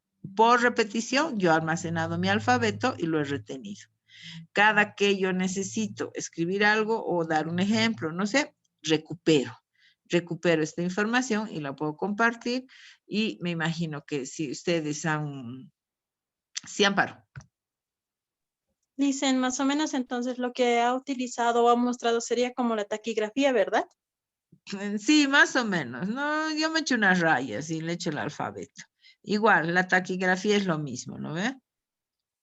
Sí, dicen así, es por eso. Podemos utilizar, por ejemplo, el número. El número 2 es un símbolo que tiene doble simbolismo porque significa 2 patos, dos ganchos, no sé, 2 pesos, ¿verdad? Esa es una representación más el 2, que es otra representación. Por eso adquirir el número es bien difícil porque es 2 representaciones, 2 símbolos, ¿sí? Entonces, esa es la memoria. Gracias, Amparo. ¿Qué leyes tiene la memoria? ¿Ya? Para yo memorizar, tengo que repetir lo suficiente. Tengo además que ejercitar y hasta entrenar. Además, hasta que tengo que comparar, tengo que hacer el contenido familiar, ¿ya? Tiene que tener un significado. Lo que yo aprendo tiene que estar estructurado, tiene que estar organizado y mejor si lo que aprendo es por vía visual, auditiva, kinestésica, la multisensorialidad. Entonces, si las leyes de la memoria me dicen que tengo que repetir, que tengo que darle significado, que tengo que estructurar, que todo esto tiene que estar organizado y que tengo que utilizar todos mis sentidos, aquí tengo claves yo para la enseñanza, ¿verdad? Entonces, lo que enseño tiene que tener esas características. ¿Para qué? Para que se guarden, ¿ya? ¿Qué tipos de memoria tenemos? No, ¿cómo accedo a mis recuerdos? ¿Ya? Hay 2 vías. Si yo quiero acceder a algún recuerdo, estoy consciente, quiero hacerlo de forma ejecutiva, voluntaria, entonces voy a hacer un esfuerzo, voy a dar una pista, voy a ubicarlo dentro de un tiempo o voy a alguna asociación y voy a traer el recuerdo, ¿sí? Pero hay otros recuerdos que no tienen la vía explícita, o sea, son recuerdos implícitos. De pronto estoy pasando por, no sé, por el Prado y siento un perfume. Ah, digo, este perfume usaba mi amiga que se ha ido a Alemania, digamos, ¿no? Entonces, es un recuerdo de hace 20 años, pero es un olor que me ha llevado a tiempos atrás y esa es la vía implícita, o sea, no es consciente, pero me activa algún recuerdo. Entonces, la memoria implícita, o sea, todos tenemos almacenado. Por ejemplo, en los traumas, ¿no? En los traumas hay mucho estudio a ese nivel y en los traumas dice que cómo recuperamos la información, de pronto algún olor, algún ruido, una canción, algún lugar, un color, ¿verdad? Una palabra a veces nos lleva al evento traumático y podemos trabajar ese recuerdo. ¿Ya? Alguna vez han identificado algunas chicas, por ejemplo, a su agresor, ¿no? Por el olor, ¿no? ¿Por qué hablamos tanto del olor en esto de las vías implícitas? Porque este sentido, el olfato, aquí termina directamente, va al sistema límbico. A este nivel es el sistema límbico, entonces tiene una conexión estrecha, estrechísima con nuestras emociones, pues, ¿no? Entonces, así accedo. ¿Qué tipos de memoria tenemos? Tenemos la memoria sensorial, tenemos la memoria a corto plazo y tenemos la memoria a largo plazo. La memoria sensorial es una memoria, es como el GPS, ¿ya? Me orienta en el espacio, me orienta en el tiempo, me ubica arriba, abajo, al centro, al medio, me va dando detalles, grandes, chicos, lejos, cerca, o sea, es como el GPS. Tiene sus neuronas a nivel cerebral, hay neuronas de la velocidad, hay neuronas realmente como GPS, habían habido neuronas que establecen coordenadas espaciales y eso recién se está investigando, ¿no? Esta memoria sensorial me da datos, así pasan, pero se pierde, no se guarda. Algo impacta mis sentidos y viene la memoria a corto plazo. La memoria a corto plazo es con la que ustedes me están siguiendo ahorita o con la que yo les estoy hablando. Esta memoria a corto plazo es de capacidad limitada. Dura 18 segundos máximo en nosotros y se construye. Un niño pequeñito, por ejemplo, de kinder, en su memoria a corto plazo tiene 5 segundos. A los 5 segundos se olvida de lo que está tratando de hablar si yo le interrumpo. Por ejemplo, en los test lo que hacemos es, están llenando, digamos, le digo, ¿qué se llaman tus amigos? Carlitos, María. ¿Y tienes perrito? Sí, ¿qué se llama? Le digo, ¿en qué estabas? Y se olvidó. ¿Por qué? Porque 5 segundos dura la memoria a corto plazo. En nosotros dura 18 segundos a 20 segundos. ¿Qué hago yo para que esta memoria quede, estos contenidos queden en mi memoria a largo plazo? Anoto, por eso grabamos la clase, hacemos mapas, diagramas, tomamos apuntes, fotos, etc. Porque sabemos que esta información tiene que estar codificada para que sea almacenada, tiene que estar repetida, ¿no? Ahora, el gran problema con la memoria, con la repetición, es que todos pensamos que repetir que memorizar es, que repetir es recircular la información. Exactamente, memoria sensorial a corto plazo, a largo plazo, sensorial a corto plazo, a largo plazo, o sea, estamos dando vueltas lo mismo. A partir de los 8 años, nuestro cerebro, o sea, nuestra mente ya está lista para hacer otro tipo de operaciones mentales. Yo puedo traer la información mediante análisis, mediante representaciones, inferencias, comparaciones, categorizaciones, lo que les decía, ¿no? Aferencia, proceso, eferencia. Puedo utilizar diversos recursos, ¿no? O sea, repetir no es solo dar vueltas la información. La repetición, por ejemplo, es el subrayado, el dictado, la copia o el resumen exacto. Todo lo demás ya implica codificación, entonces se va a almacenar con mayor eficacia la información, ¿ya? Ahora, ¿cómo se divide la memoria a largo plazo? Se divide en memoria declarativa, en memoria episódica y en memoria procedimental, ¿ya? En la memoria declarativa está todo lo que sabemos, lo que ahorita tienen que aprender, por ejemplo, para su examen. Ah, no tienen examen ustedes, ¿no? En la memoria declarativa, ahí se almacena, por ejemplo, definiciones, contextos, todo eso está en la memoria declarativa. Pero tenemos otra memoria que es la memoria episódica. Esta memoria episódica es donde se almacenan todos los hechos biográficos, ¿no? O sea, todo lo que tiene contenido personal. dónde estaba, no sé, dónde estaba cuando las Torres Gemelas han explotado. Entonces yo me acuerdo, estaba en el cuarto de mi hija atendiendo su cama, pero no me puedo acordar qué he hecho 2 días después, ¿verdad? Esta memoria episódica tiene un alto contenido emocional. Está muy asociado a mis emociones. ¿Por qué? Porque es biográfica, no, es mía. Entonces, el riesgo de esta memoria episódica es que tiene un gran interferente, que es la contaminación. Como les decía, nuestro cerebro lo que no puede comprender totalmente lo rellena. Entonces, si a veces les quiero contar cómo ha sido mi graduación, digamos, del colegio, y me he perdido algunos detalles, los relleno inmediatamente. De tal forma que a veces lo que yo les cuento por cuarta, por quinta o por 10ª vez no es la verdad exacta, ¿ya? Entonces, esa es la memoria episódica. Ahí está todo lo mío, ¿no? Lo diario. Y tenemos otra memoria que es la memoria procedimental, como su nombre lo indica, procedimental, pasos y procesos. Aquí está, en esta memoria, miren, se almacena desde cómo hacer una sopita, hacer galletas, regar el jardín, lavar el auto, hasta hacer una estrategia de un juego o hacer toda la planificación de una ecuación matemática, de un experimento químico, ¿vean? No es que solo es razonamiento, la física, la química, también tiene que ver, miren, con esta memoria procedimental, porque procedimental, pasos y procesos, ¿no? Esta memoria procedimental tarda mucho más, los contenidos tardan mucho más en convertirse en nuestros, pero en esta memoria es la que menos olvido tiene, ¿no? No tiene tanto olvido. Ahora, otra ley de la memoria, me olvidaba, es el olvido. No podríamos nosotros contener tanta información si no existiría esta otra ley que es el olvido. También tenemos que olvidar.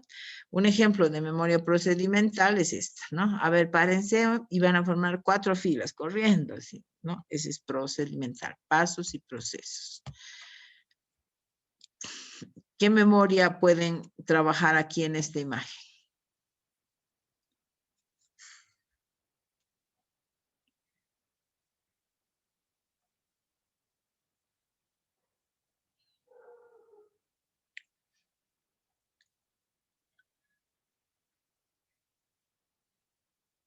¿Qué no está bien en esta imagen? A ver.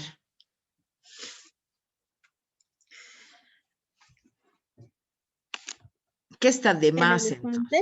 El elefante, sí. El elefante. ¿Ya? Y miren, aquí no todas nuestras funciones, las funciones no son aisladas.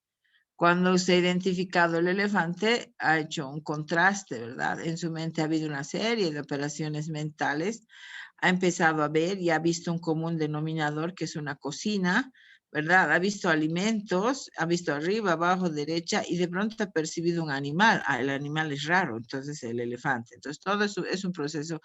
Ahí hay operaciones mentales. Uno compara, establece características esenciales, contrasta, establece semejanzas, por exclusión ha encontrado al animal, etc. Entonces, vean, todo eso son procesos mentales y así funciona nuestra mente, ¿no? Y ahí es la memoria que está unida a la percepción en este cuadro. Y ya vamos a acabar, creo. Vamos a entrar. Esto tienen que repasar bien, por favor, porque esta es una de las tareas del examen final, del trabajo final.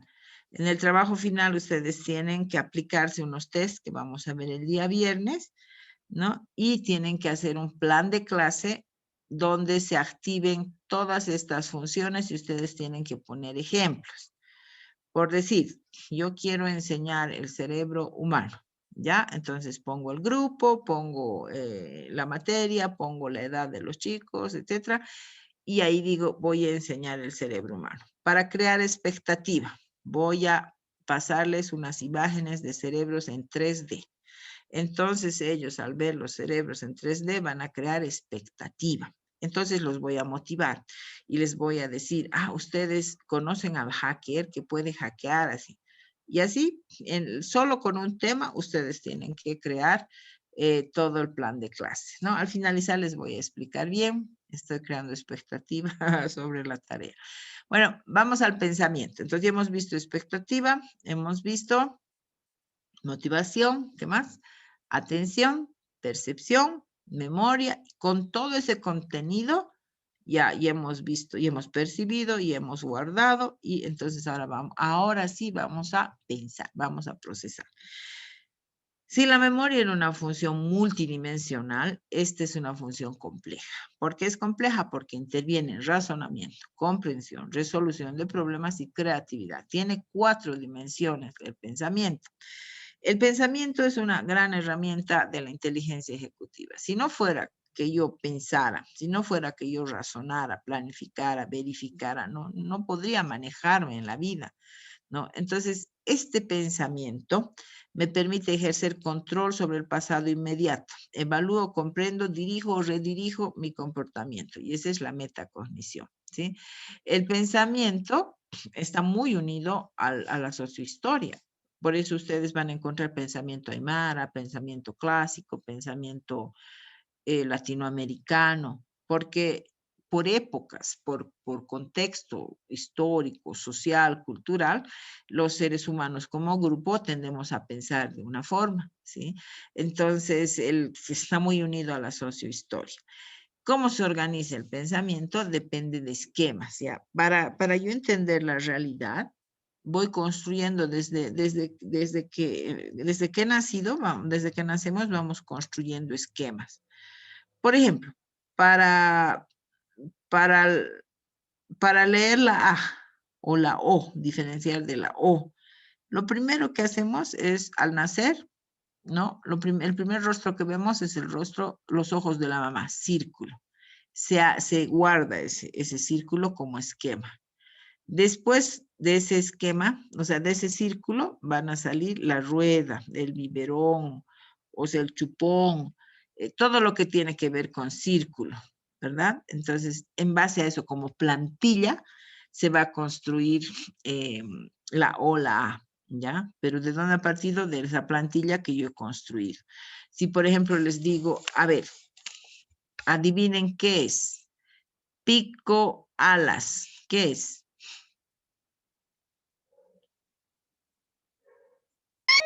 Ave. ¿Vean? Ave. Ay, no sé. Pero muy bien, todos tienen esa plantilla. Pico, alas, ave. Pero hay un ave, otorrino, no sé qué, que no tiene, que no vuela, creo, ¿no ve? Entonces sale de ese esquema. Pero todos tenemos almacenado ese esquema para ave. Pero, a ver, ¿qué tipo de ave se imagina?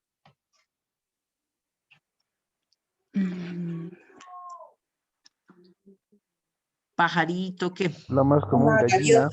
Un loro, una paloma. Cóndor. Pichón, pichón, Pichón, gallina. ¿Quién dijo gallo. loro? Gallo. ¿Quién dijo loro? ¿Dónde vive?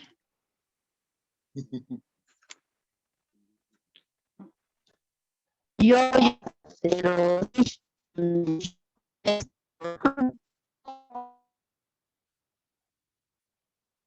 Ya, no se le oye bien, ¿no? A lo que quiero llegar es que nuestros contenidos mentales también están determinados por el entorno en el que vivimos. Muchas veces yo puedo decir gaviota, pajarito, ¿no? Pero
Se la dio.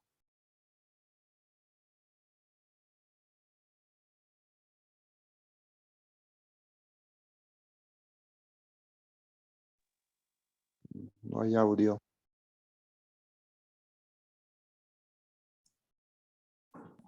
No se escucha ¿No hay nada. audio? Cortado. Creo que la licenciada tuvo problemas con el internet. Disculpe, me colgué, ¿no? Sí, licenciada. Bueno, voy a estar con mi cel un ratito hasta reiniciar mi laptop y ojalá siga grabando. Ah, sí, sigue grabando. Bueno, entonces les estaba hablando del pensamiento, ¿no?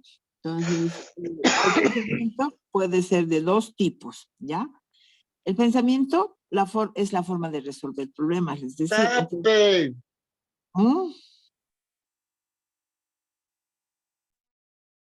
Ya está. El pensamiento puede ser de dos tipos, les decía, puede ser, la forma de resolver problemas puede ser convergente o puede ser divergente. Las personas que tienen pensamiento convergente son las que resuelven los problemas de la misma forma. Es decir, 2 más 2 es 4, ¿ya? O siempre voy por el mismo camino o sigo el mismo proceso. No, este tipo de pensamiento está bien, nos ayuda a entender el mundo, pero no nos llevaría mucho a avanzar. Tiene que haber uno con pensamiento divergente, es decir, que piense de forma diferente. El pensamiento convergente va así, de A a B, de B a C, de C a D, o sea, es de pasos, de procesos, se llama lineal. No, pero hay un pensamiento que se llama divergente o transversal. De pronto viene la respuesta cognitiva sin proceso, sin lógica. ¿Ya? Puede ir de A a Z, de A a X, de A a B o de A a A. Ese es el pensamiento divergente. Se dice que el pensamiento divergente está asociado mucho con la creatividad, ¿ya? Pero 1 en 10,000 puede crear de nada. Todos los demás necesitamos contenido, entonces necesitamos pensamiento convergente. Ambos serían complementarios, pero el pensamiento divergente es holístico, es global, es intuitivo, muchas veces no necesita de pasos y procesos. Entonces, esos son los dos tipos de pensamiento. Otra capacidad o otra cualidad del pensamiento es la creatividad, ¿ya? Entonces les decía que es complejo el pensamiento porque tiene que ver con comprensión, con razonamiento, resolución de problemas y con creatividad. La creatividad es la capacidad de dar respuestas inusuales a aspectos comunes o aspectos nuevos también, pero son respuestas inusuales. No son las respuestas que todos damos, ¿ya? Para que haya creatividad, la creatividad tiene 4 momentos, ¿sí? El primer momento, no hay persona, dice que 1 en 10,000 es creativa sin contenidos. Todas las demás necesitamos todos los pasos de la creatividad. El primer paso de la creatividad, por ejemplo, es la incubación, ¿ya? Puedo incubar, prepararme. Puedo incubar un día, una semana, un año, 10 años o 20 años. Estoy acumulando conocimiento, ¿no? Tengo esa idea que da vueltas, es vaga, pero voy acumulando. Esa es la fase de la incubación. Después de la fase de incubación, viene la otra fase, que es en realidad la fase creativa. Es la fase del insight, se llama, ¿no? Donde viene ese eureka. Facundo Manes dice, el momento eureka. Ese es el momento donde nos viene el flash y todo se aclara y viene la idea creativa. Después de la idea creativa, la creatividad no se queda en nada, ¿sí? Para que uno sea creativo, tiene que haber un momento, perdón, me estoy tratando de conectar otra vez. Para que la idea sea creativa completamente, tenemos que llegar a la producción. Y además de llegar a la producción, tenemos que llegar a la fase de que la sociedad o el entorno acepte tu producto creativo. yo siempre les cuento, bueno, yo he hecho una batería de evaluación de madurez neuropsicopedagógica para niños, ¿ya? Pero miren, 10 años he incubado la idea. Desde que yo estaba en la universidad, yo quería un instrumento que me diga, este niño está maduro, no está maduro. Va a poder entrar a primero, va a tener éxito en primero, no va a tener. 10 años me he comprado tests, me hacía traer materiales y nada, no hacía nada. Y seguían, los 10 años pasaron, cuando de pronto yo trabajaba en un colegio, trabajaba en el Hogar Virgen de Fátima.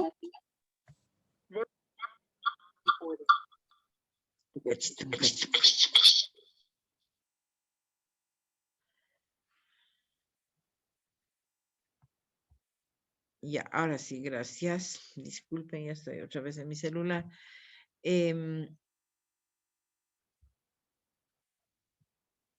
La macana, y ahora no puedo compartir. Así nomás les voy a dar porque...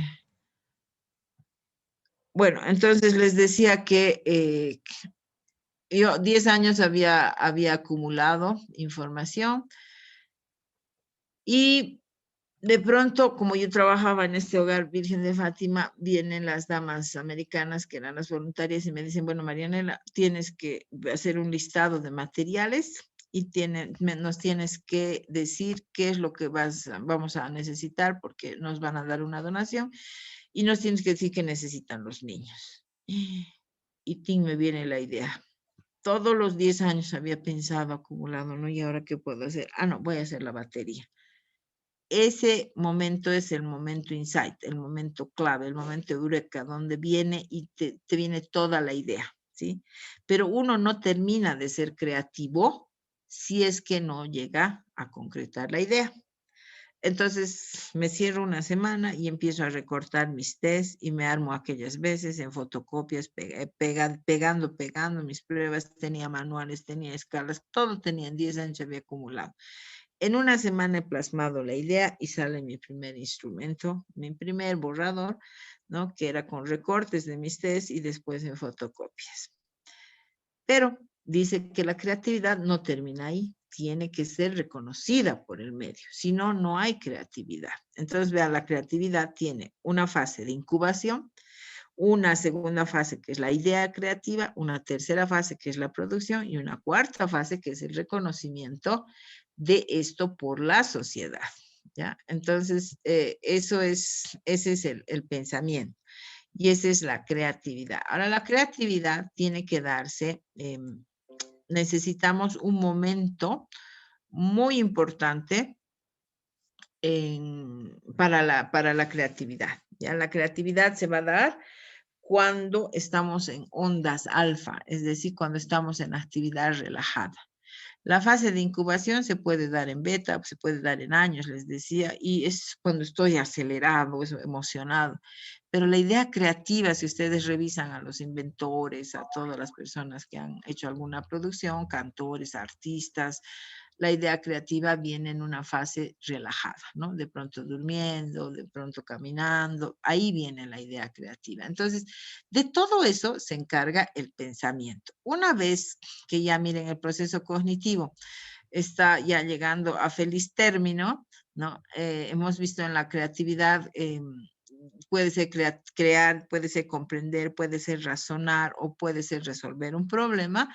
Entonces viene ya la última fase, que es el lenguaje. ¿Cómo sale el lenguaje? ¿Cómo sale la respuesta cognitiva? A través del lenguaje, ¿no? El lenguaje puede ser verbal o el lenguaje puede ser no verbal. El lenguaje verbal es lo que ustedes están oyendo en este momento, ¿no? Es un conjunto de sonidos que están integrados, se construyen fonemas, se construyen palabras, se construyen oraciones, son proposiciones. Tiene su sintaxis, su semántica, ¿no? Tiene su gramática. Yo no digo lenguaje, el de significado, no. Tengo que ir en un orden, tengo que respetar funciones automáticas, género, plural, singular, y ese es el lenguaje oral. Pero en educación, nosotros también damos cuenta de lo que es, o sea, no nos damos cuenta, pero enseñamos, y ese es el currículo oculto, ¿no? Y en eso tenemos que tener cuidado. Nuestra mente tiene que ver con procesos conscientes e inconscientes. Los procesos conscientes son los que hemos estado en este momento analizando, pero los procesos inconscientes a veces salen en forma de lenguaje no verbal.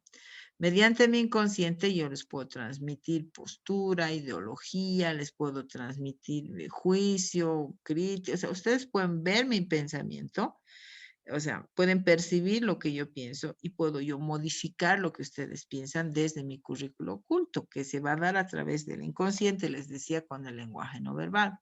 Y que es lo más grave, es que los estudiantes o mi interlocutor va a percibir también eso desde su inconsciente. Entonces tenemos que tener mucho cuidado en manejar este lenguaje en educación, ¿no? ¿Cómo yo puedo transmitir mi pensamiento, mis ideas, mis conceptos, mis memorias? ¿Cómo puedo transmitir de lo no verbal, desde lo no verbal, con mis expresiones faciales, con los gestos que hago al hablar, los gestos que acompañan, cómo me acomodo, mis posturas, mi misma apariencia va a transmitir mi pensamiento, cuánto me acerco, cuánto me separo, después la intensidad, la prosodia, el tono, cuando yo pienso que algo es importante, elevo la voz o mis ojos, ¿verdad? Todos tenemos nuestras formas de comunicar, si es importante, si no es importante, pero esto se lee con el inconsciente, ¿no? Ese es el problema que existe.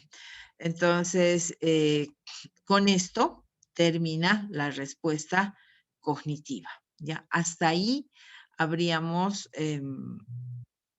dado lugar a todo el proceso que tiene en nuestra mente mientras aprendemos. Todo se inicia con la expectativa, luego viene la motivación. De la motivación viene la atención, atiendo, entonces percibo, esto que percibo va a mi memoria le da contenido a mi pensamiento tiene todo un proceso, razona, comprende, resuelve problemas o crea, y después todo esto viene la respuesta cognitiva que se da a través del lenguaje o a través de mis movimientos, ¿no? El lenguaje, ya les decía, puede ser verbal, no verbal, y ahí tenemos la aferencia, el proceso y la eferencia. Ahora, todo esto se resuelve, todo lo que he hablado en 2 horas, hora y media, no 2 horas, ¿no? Todo esto se resuelve en nuestra mente en milésimas de segundo, ¿no? Yo les he explicado esto en 2 horas, pero en realidad se da en milésimas de segundo, ¿sí? Ahora, si tienen preguntas, les explicaré la tarea. Ok, Doc. ¿Qué tenemos que hacer? No puedo compartir pantalla, no sé qué pasa, pero ni modo. Pero por lo menos sigue grabando. Entonces, la tarea consiste. Los elementos de la cadena cognitiva son expectativas. Sí. Marisol Meneses está como administradora, como anfitriona. ¿Me puede habilitar, por favor? Entonces, Marisol Meneses tendrías que ponerle como anfitriona a la doctora, o si no, ella permitirle que pueda compartir pantalla. Por favor, ¿dónde está Marisol?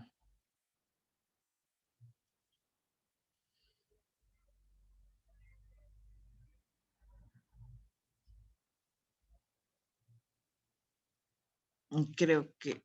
¿Dónde está Marisol? No está. Uy, ¿cuántos asistentes somos hoy día? Bueno, les voy a ir a explicar.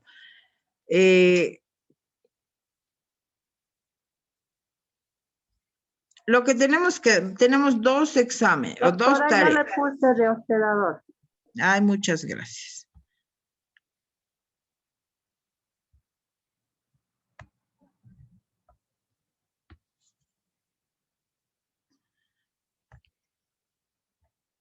Ya, ¿cuál es la tarea?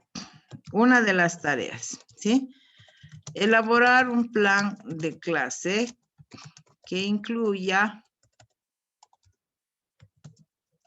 todos los elementos de la cadena cognitiva de forma concreta, puntual y operativa.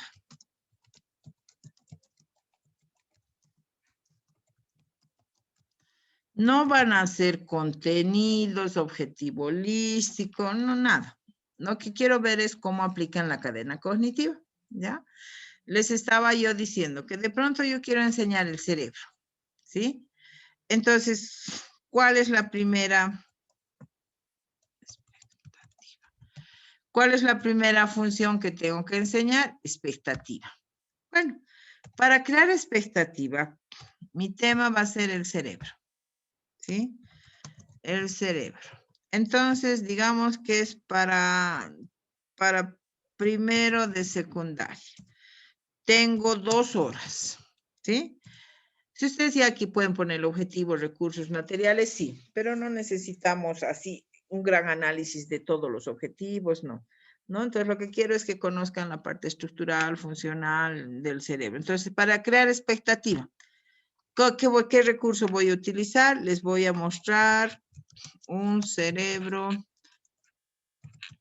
en 3D y luego pediré que me explique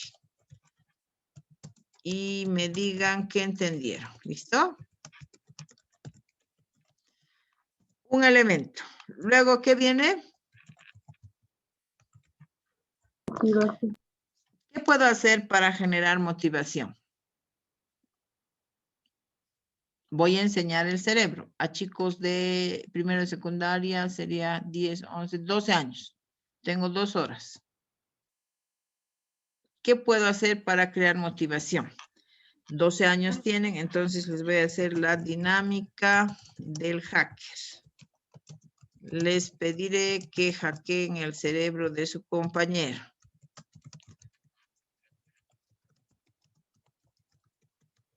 Entonces, que pregunten la clave y el usuario, no sé, ahí ya, ¿sí? Ya he generado motivación. Después, ¿qué viene? Atención. Exacto. ¿Qué voy a hacer para generar atención y enseñar el cerebro? A ver, tienen 12 años.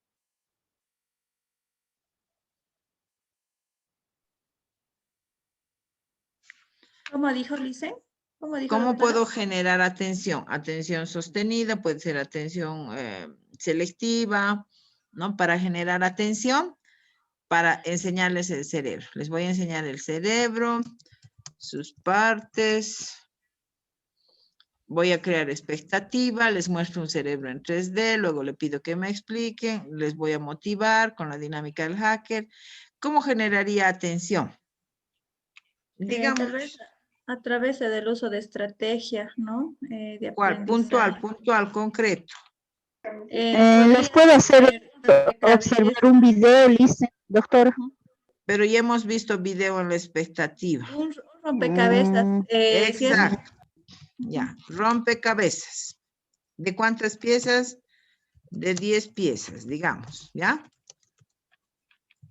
Listo. Y he generado atención. Voy a ir a percepción. ¿Cómo les enseño? El cerebro con percepción.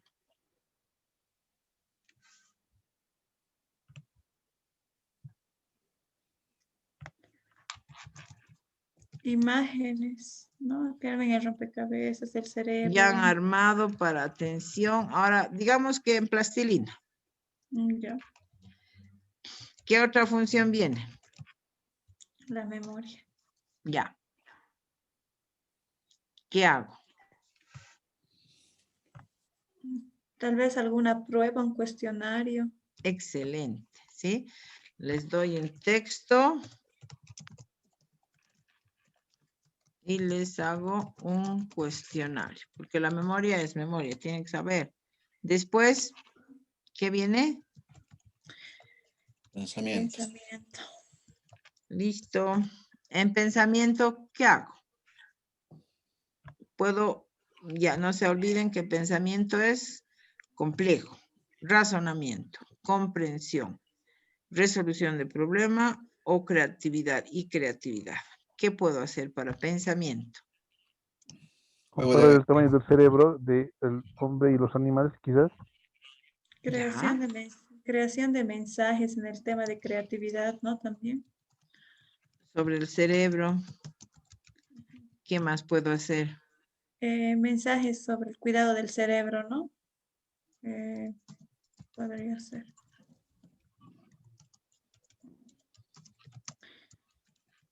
¿Qué más? Hablar sobre la memoria artificial, algo así. No sé. Ya, está bien.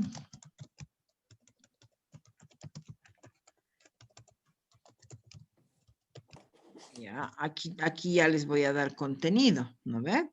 Después de la memoria, ¿qué viene? Tiene que haber un ciclo de aferencia, proceso, tiene que haber una eferencia. Lenguaje. Ya, ¿y qué les voy a pedir en lenguaje? Pensamiento, ¿qué les voy a pedir en lenguaje?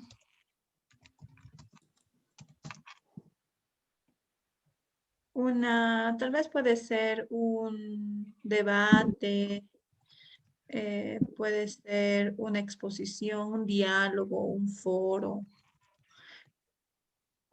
Un conversatorio más para la edad evolutiva, ¿no? De los prejóvenes de 12 años. Sí. Adolescentes. ¿Cómo sé que han aprendido? En la prueba escrita y también cuando... En la prueba escrita o también cuando saben vincular el contenido con la realidad, ¿no? Ya, entonces puede ser lenguaje escrito. Ya ustedes lo ordenan bonito, ¿no ve? Eso es todo lo que tienen que hacer en esta tarea. No tienen que hacer así un requete plan de clase, no.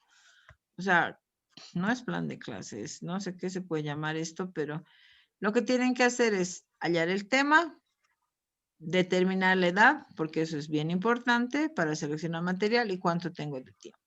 Tengo que hacer actividades para un tema utilizando todos los eslabones de la cadena cognitiva.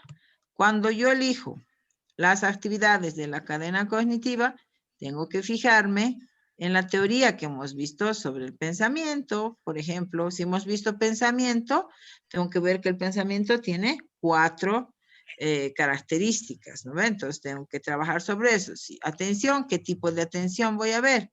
Entonces, rompecabezas de 10 piezas del cerebro para, entonces pone, ¿no? Para atención sostenida, etcétera. Entonces, ustedes ya tratan de aplicar toda la teoría de esta clase a uno de sus trabajos finales. O sea, solo tienen 2 trabajos.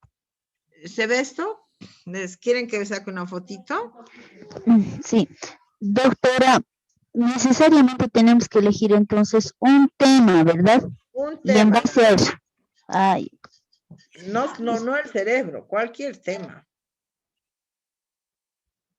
Cualquier tema ustedes eligen, lo único que ponen es el tema y la edad, para que las actividades tengan correspondencia con la edad, ¿ya? Esa es una tarea. El viernes yo les voy a explicar la otra tarea.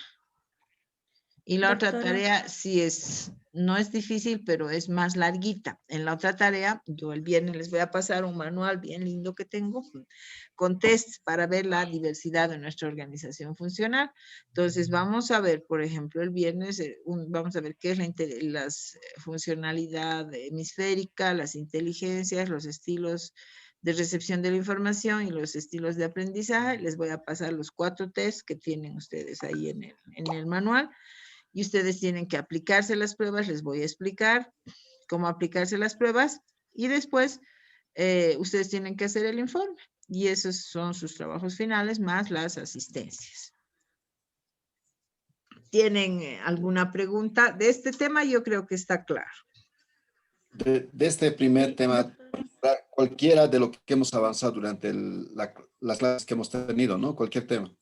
No, cualquier tema que ustedes quieran de sus materias. Cualquier tema, pero tiene que estar la cadena cognitiva, identificada la función e identificado toda la teoría, pues lo más que puedan le aplican. Ok. Doctora. Sí. Tenemos que hacer en esta tarea énfasis solo en las estrategias metodológicas, ¿no? No es necesario colocar de repente otros elementos curriculares, solo lo que nos ha dicho usted, ¿no es cierto? Nada que ver, porque la materia no es esa. Lo que nosotros ponemos es atención. Eligen la actividad y le ponen atención, rompecabezas. Pero ¿qué tipo de atención? Es sostenida porque van a trabajar 20 minutos, digamos.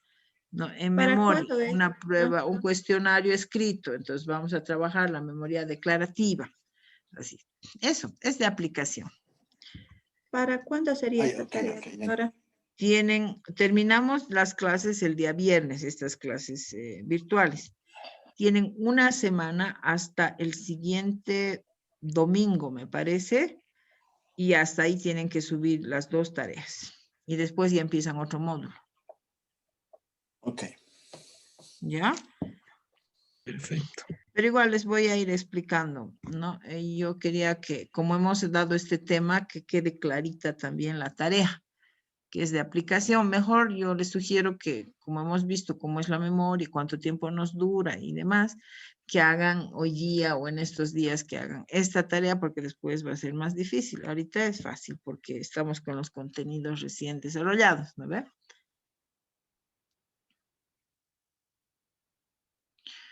Voy a parar el recordar. Citar es la cadena cognitiva, bien claro. Exacto. Cualquier tema, la edad es importante para ver las actividades que hacen. Y desmenuzan ahí todo lo que hemos avanzado, a su actividad le ponen esto, desarrolla esto, puntual. Nuestro trabajo es cadena cognitiva, no es en realidad todo el diseño metodológico, el plan de clases, no, nada que ver con eso. ¿Listo? Para cualquier